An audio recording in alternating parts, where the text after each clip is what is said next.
Pagsampa mo ng 22, sasampalin ka ng buhay na akala mo dati chill lang. Malalaman mo na yung mga salitang hindi pinupulot ang pera, na dati ay naririnig mo lang sa mga magulang mo. Magtatrabaho ka, magbabayad ng tubig at kuryente. Tapos trabaho, trabaho ulit, paulit-ulit.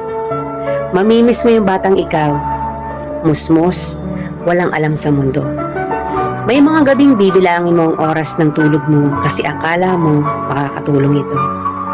Gigising ka para kumayod, umanap ng pera. Perang akala mo sapat na. Pero dahil salat ka, wala kang magagawa kung hindi tanggapin ang katotohanang ganito ang buhay. Katotohanan dahil malaki ka na, malaki na rin ang bigat na papasanin mo. Dahil ngayong 22 ka na o 23 o 25 ka,